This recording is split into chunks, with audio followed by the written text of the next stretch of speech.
সবার আগে প্রতি মুহূর্তে চোখ রাখুন লোকালয় বার্তা, সত্যের সাথে ন্যায়ের পক্ষে।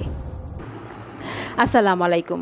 রাজারহাটে উপজেলা পরিষদ নির্বাচনে চেয়ারম্যান পদে বিজয়ী হলেন জাহিদ ইকবাল সোহরাওয়ার্দী বাপ্পি। সাথে আছে আমি ফারজানা নূপুর। প্রতিবেদন করেছেন আমাদের সংবাদদাতা মোহাম্মদ ইউসুফ খান, কুড়িগ্রাম, রাজারহাট থেকে। রাজারহাট উপজেলা পরিষদ নির্বাচন পদে জাহিদ ইকবাল সোহরাওয়ার্দী বাপ্পি মোটরসাইকেল প্রতীকে 37,343 ভোট পেয়ে বিজয়ী হয়েছেন। তার নিকটতম প্রতিদ্বন্দ্বী আনারস প্রতীকে প্রার্থী উপজেলা আওয়ামী লীগের সভাপতি আলহাজ আবু নূর মোহাম্মদ আখতারুজ্জামান পেয়েছেন 16,773 ভোট। চেয়ারম্যান পদে অপরদিকে এটিএম ফিরোজ মণ্ডল ঘোড়া প্রতীক নিয়ে পেয়েছেন 3,273 ভোট। চেয়ারম্যান পদে মোহাম্মদ আবু তালেব সরকার কাপ পিরিজ প্রতীক নিয়ে 7,921 ভোট। এছাড়াও চেয়ারম্যান পদে বিজয়ী হয়েছেন অজয় কুমার সরকার। তার প্রদত্ত ভোট 31,907 ভোট। তার নিকটতম প্রতিদ্বন্দ্বী নাজমুল হুদা নাজু টিউবওয়েল প্রতীকে 1,06,445 ভোট।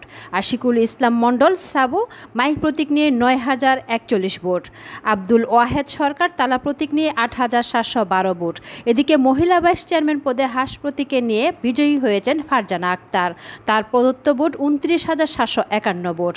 তার নিকটতম প্রতিদ্বন্দ্বী প্রার্থী ফুটবল প্রতীক নিয়ে মাধবী রানী পেয়েছেন 23,796 ভোট। কুরাইশি লাইলা ফেরদুস কলস প্রতীক নিয়ে 6,274 ভোট। মুসাম্মদ রত্না বেগম ফ্যান প্রতীক নিয়ে 5,103 ভোট। এই ছিল নির্বাচনের শেষ খবর। ধন্যবাদ।